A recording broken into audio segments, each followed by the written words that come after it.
Hello and welcome back to another episode of What Gets Captured on Film. This is episode 14. I am your host, Dylan Paulson. And if you're new here, this is a show all about movie news, entertainment news, and the things that make up all the movies that we love that are coming out soon. Today's show is going to span from December 29th through December 4th. And again, if you're new here, this is, I just take in the biggest news stories of the last week and give them to you in as concise manner as possible, and I give you my opinion on a few big ticket items as well. And I'll talk about anything that I've watched over the past week as well. So because this takes place, before I get into the news, I just want to say at the top of the show, I opened up this Gmail a couple of weeks ago for people that, anyone that wanted to write into the show, please write into the show. I want to have a little discourse. I can tell that there are people listening based on some numbers that I can see from my perspective, and I would just love to be able to interact with the audience a little more. So if anyone has any questions about the show, about me, if people disagree with me, please write into the show. Email is whatgetscaptured@gmail.com. I'll read your inquiry on the show. We can have some discussion. We can have some back and forth over the course of, a few episodes if you want. And, it's free. And, that's all she wrote there. So just at the top of the news, if you will, wanted to get into this past weekend's box office. Obviously no huge surprises here. This was this past weekend, if you're listening to this on, the week that this episode releases, the weekend of December 31st. Spider-Man No Way Home is still number one. All the numbers that I'm going to read here are domestic. I got some feedback that maybe some of the numbers I'm reading here are a little confusing, so totally fine, totally valid. So all the numbers that I'm reading here are domestic. I'm going to read two numbers. One is this past weekend gross, and this next number, which is oftentimes a bigger number. It wouldn't mathematically make sense if it was a smaller number. The second number is, lifetime gross in theaters. So Spider-Man No Way Home is still number one with $56 million this past weekend and $613 million lifetime. Domestic only, of course, only in the U.S. So Sing 2 is number two with about $20 million this past weekend, $90 million lifetime. Number three, The King's Man with $4.5 million this past weekend, just under $20 million lifetime.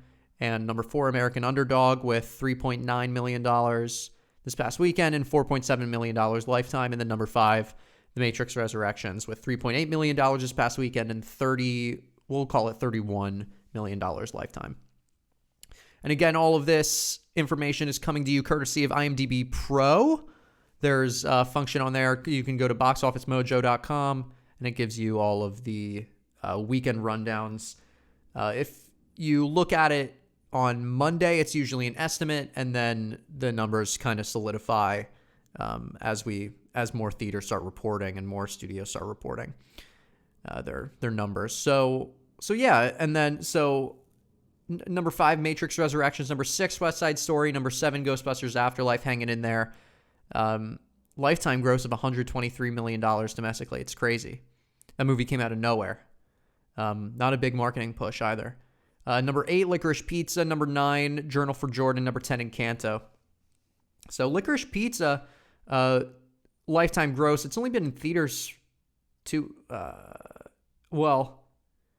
had a very limited run the first few weeks that it was open, but it's wider. I'm sure if you live near a congested area, if you have some sort of art house theater, they'll definitely be showing this near you. I have a few in Philly, which is a few miles from me, that are showing Licorice Pizza, and this movie is pretty much the talk of the town right now, and I'm a little upset that I haven't seen it yet. But $6.3 million lifetime, but it's only out of 786 theaters, which is not a lot. Most of these other movies, The Matrix. 3,500 theaters. That's usually what you get from wide release. Journal for Jordan, which is that Michael B. Jordan something or other, I don't know, is 2,500 theaters. So, Licorice Pizza having under 1,000 theaters, but still getting $6 million lifetime, and it's a small art house movie, and that movie's going to blow up, especially when it comes time for award season. I haven't really heard anything negative about it, to be honest, and I'm looking forward to seeing it in the next few weeks whenever I do get around to, getting into Philly and seeing it. But yeah, so that's it. That's all for the box office rundown this week. Let's get into some smaller news, although I want to be clear, because this is the week coming off of New Year's, Happy New Year. There's really nothing to talk about in the show. There's no big news. There's no trailers. There's no announcements really. But I didn't want to miss a week. I'd rather put out, to be honest, I'd rather put out a mediocre show and show that you can rely on me than miss a week and say, sorry, there's no news. I don't want to put out a mediocre show. I really, truly would rather give you the consistency that I can than say you get one show, every so often, but it's a killer show. No, I want you to let me into your routine, of your podcast rotation. Let me in. And then right into the show. I'll let you onto the show if you let me into your podcast rotation. That's the deal. The little quid pro quo, little handshake contractual agreement. So let's get into some smaller news. I wrote up this recap of what's going on with this Dwayne "The Rock" Johnson and Vin Diesel beef over what happened on set of Fast and Furious or whatever. I don't really have an opinion about this, but I'm just going to read the write-up that I wrote. Hopefully it makes sense. I'll just read it and then, summarize some things that I found out while reading about this. But so Dwayne "The Rock" Johnson portrayed a main character, Lucas Hobbs, in 4 of the 9 Fast and Furious films, including a spin-off, Hobbs and Shaw, which released, this past year. So actually, let me look that up real quick before we move on. When did Hobbs and Shaw come out? I think it's 2019, but I think it's on... I guess it's not on Netflix. I thought it was. But yeah, so Hobbs and Shaw, 2019. In July 2021, Johnson confirmed that he was not going to return to the series. This, coupled with his complete absence from F9, resulted in rumors that something else was going on, possibly some behind-the-scenes drama. On November 7th, 2021, Vin Diesel posted on his Instagram... kind of skipped over that. So different, On November 7th, 2021, Vin Diesel posted on his own Instagram with the caption, "My little brother Dwayne, the time has come. The world awaits the finale of Fast 10. As you know, my children refer to you as Uncle Dwayne in my house. There's not a holiday that goes by that they and you don't send well wishes. But the time has come. Legacy awaits. I told you years ago that I was going to fulfill my promise to Pablo," who it's played by Paul Walker. The late Paul Walker. "I swore that we would reach and manifest the best Fast in the finale that is 10. I just copied and pasted this from his Instagram, so I'm sorry if that's a little... I guess that doesn't make sense. Maybe. I don't know. "I say this out of love, but you must show up. Do not leave the franchise idle. You have a very important role to play. Hobbs cannot be played by no other. I hope that you rise to the occasion and fulfill your destiny," end quote. Then this past week, December 30th, 2021, Johnson sat down with CNN for a retrospective interview on his career in which they touched on his potential returning to the franchise, Fast and Furious. Johnson's response when asked about this Instagram post is as follows, quote, "I was very surprised by Vin's recent post. This past June when Vin and I actually connected, not over social media, I told him directly and privately that I would not be returning to the franchise. I was firm yet cordial with my words and said that I would always be supportive of the cast and always root for the franchise to be successful, but that there was no way I would return. I privately spoke with my partners at Universal as well, all of whom were very supportive as they understood the problem. Vin's recent public post was an example of his manipulation. I didn't like that he brought up his children in the post as well as Paul Walker's death. Leave them out of it. We have spoken months ago about this and came to a clear understanding. My goal all along was to end my amazing journey with this incredible Fast and Furious franchise with gratitude and grace. It's unfortunate that this public dialogue has muddled the waters. Regardless, I'm confident in the Fast universe and its ability to consistently deliver for the audience, and I truly wish my former co-stars and crew members the best of luck and success in their next chapter. End quote. And that's all she wrote on that one.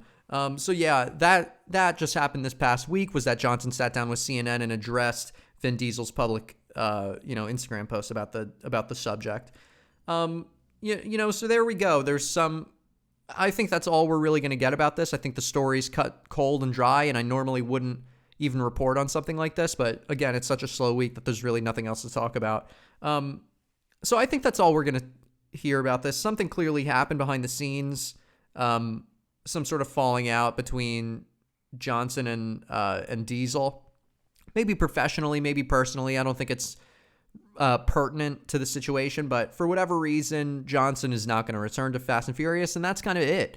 And it's like he said, it is a shame that this got dragged out into the public, because the last movie that he was in, which I'm pretty sure was Hobbs and Shaw in 2019, was a good end point for him. But yeah, overall a shame that it had to get dragged out.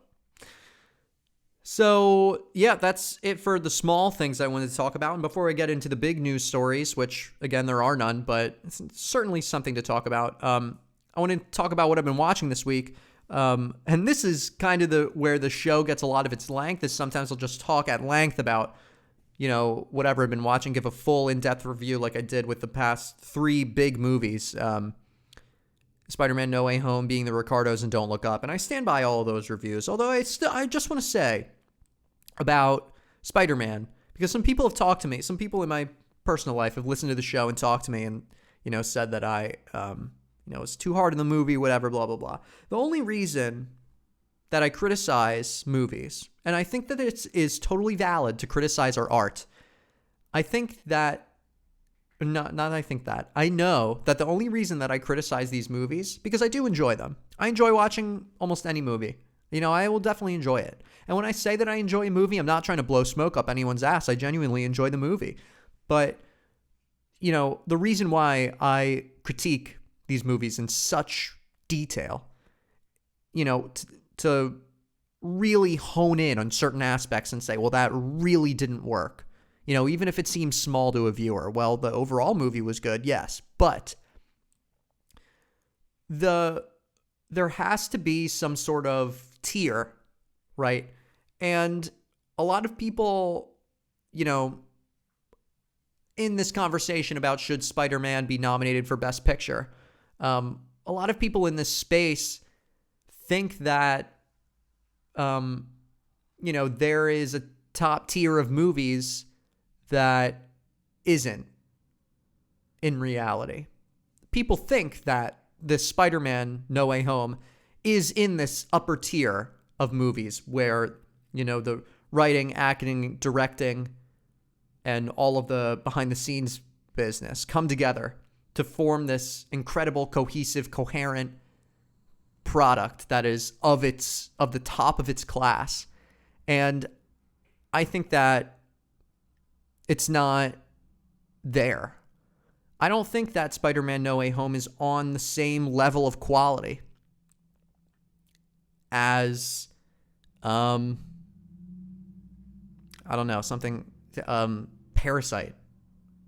I don't think so. Parasite is an airtight film all around, especially, and this is the most important thing about a movie, the writing is absolutely airtight. It is significant. There is a clear theme of Parasite that is trying to say something that is societally important and significant. And every aspect of that movie, every beat of drama, of action, of character's decision further reinforces that theme. And Spider-Man isn't on that level. It's very entertaining. It is very nostalgic. It is fun, but it is not on the same level as, these upper tier movies that frequently in the Oscars discussion. And that is all I mean when I mean to criticize Spider-Man. I still stand by everything that I said, but I just wanted to give further context to everything. I got a little off track there. The only things that I've been watching this week are Seinfeld and Ozark. I finished Ozark season 2. I think it's good, but I know just because I've seen Ozark season 3 before that there's one huge plot hole. I think there are others. I've like the first time I finished season 2 was, when it first came out, and I was like looking online for, Reddit posts and, articles, blogs or whatever that other people had the same reaction to this end of the season when season 3 came up. And I was like, wait, they didn't even address this huge major thing. So I am going to spoil it right now, the end of Ozark season 2. So be warned, I'm about to spoil the end of Ozark season 2 very briefly. But the Kansas City mob blows up Marty's, business center, his physical center of operations. And then in season 3, they don't even talk about it again, and they're just business as usual in the same building. No discussion about it. And I know that there's another thing in season 3, that Charlotte's alleged emancipation is like completely dropped, and that's just not even a topic of discussion anymore. So those two things like really, really bother me, stick a thorn in me, because other than those few things, the plot is so airtight, and it's surprising because there are so many places where the plot could fall apart, but it's so believable in certain places. The end of season 2, like the latter half, the last like 3 or 4 episodes, the Blue Cat Lodge wasn't even there. It wasn't even a thing. And I was like, man, is Marty still laundering money through there? Because we go, 4 episodes without seeing this major center, this major, source of income for Marty, source of laundering. And we go that time without seeing it. And it's like, man, what happened? And, I kind of forget because I've been watching the show a little slowly. But I'm kind of getting back into it, kind of getting back into it. But yeah, that's all I really had to say about season 2. I mean, other than that, like I really do love the show, and really entertaining, airtight. The Jason Bateman just kills it, man, with his acting. I couldn't point out an episode of being like, oh, he directed that. I think he just has a lot of say over the tone and the feel of the show. But I couldn't point out an episode and be like, oh, yeah, that's the Jason Bateman directed one. Well, I can because I looked at the IMDb credits and I know which one. But like just from watch, I wouldn't be able to tell. But man, his acting is amazing in, certain moments of tension, right? When the Kansas City mob comes to visit him in the office, and it's right after he made the deal with the politicians that they weren't going to use union guys, and the Kansas City mob comes to visit him, whatever his name is, I forget his name, but the head of the Kansas City mob comes to visit Marty in his office, and Marty, he's like, can I just do my fucking job? That whole monologue is just great. And he kills it. He just walks this line of being anxious but firm so well. And he's great. I don't think Jason Bateman has a say in the writing. Maybe like he's in the writer's room, but I know he doesn't write the teleplays.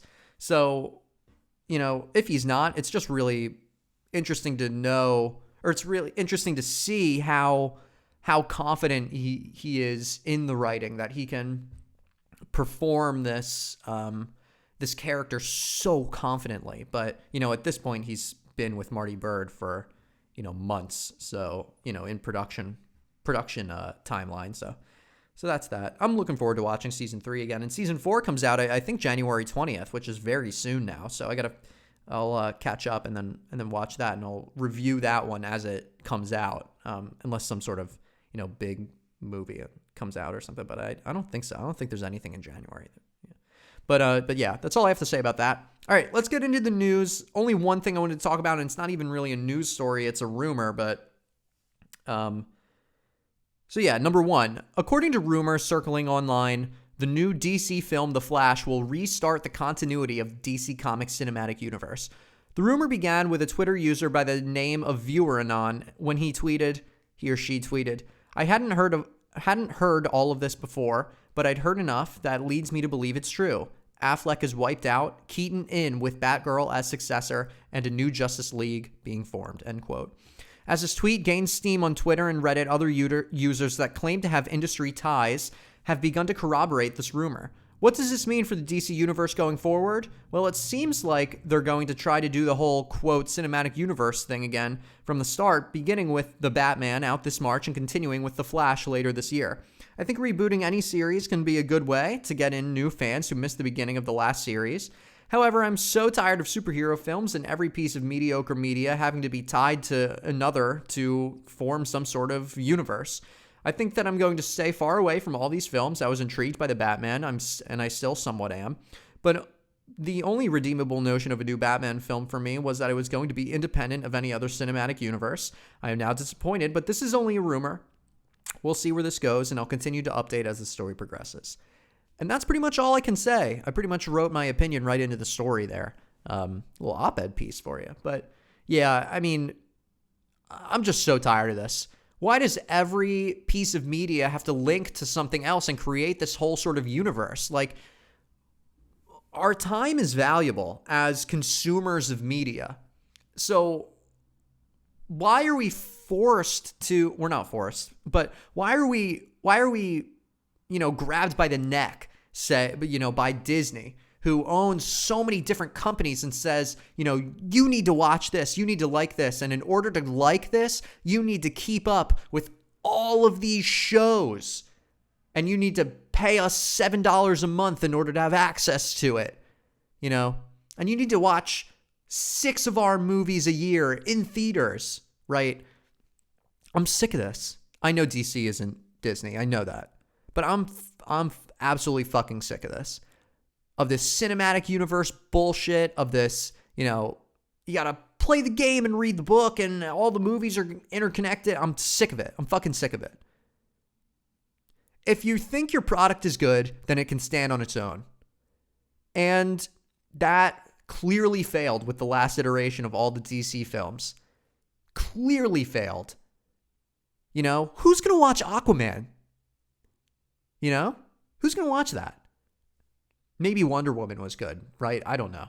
Maybe Batman v Superman was good. I don't know. I didn't fucking watch it because I was already sick of it back then. And this is now like 10 years removed. I'm sick of this. But because I have the show, just for you, I'll watch The Batman coming out in March. I'll watch it. I'll watch it. I'll watch it. But I won't be happy about it. All right, here's the wrap-up. Deadline reports that Will Arnett is set to replace Armie Hammer in Taika Waititi's upcoming soccer comedy Next Goal Wins, which is based on a documentary of the same name. Sony announced that Jared Leto starring Morbius has been pushed from January 28th to April 1st, later this year.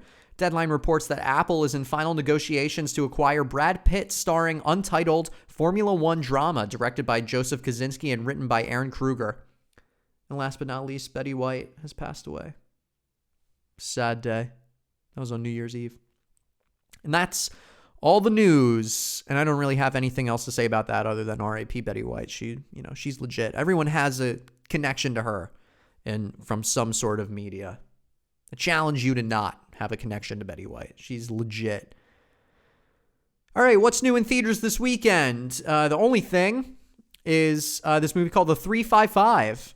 And the synopsis: when a top-secret weapon falls into mercenary hands, a wild-card CIA agent joins forces with 3 international agents on a lethal mission to retrieve it, while staying a step ahead of the mysterious woman who's tracking their every move. Directed by Simon Kinberg, starring Jessica Chastain, Lupita Nyong'o, Diane Kruger, and Penelope Cruz. And that's everything coming to theaters this week. And because you don't write into the show, I have nothing else to talk to you about. So again, very short episode for you this week, but I didn't want to miss. I don't miss weeks, okay? Don't want to miss. So that's all I got for you. Again, whatgetscaptured@gmail.com. If you want to write into the show, please do. And new episodes every Wednesday, 9 a.m. and on YouTube at noon. What Gets Captured on Film. I'm your host, Dylan Paulson. Happy New Year. Stay safe out there. Thank you very much for listening, and goodbye.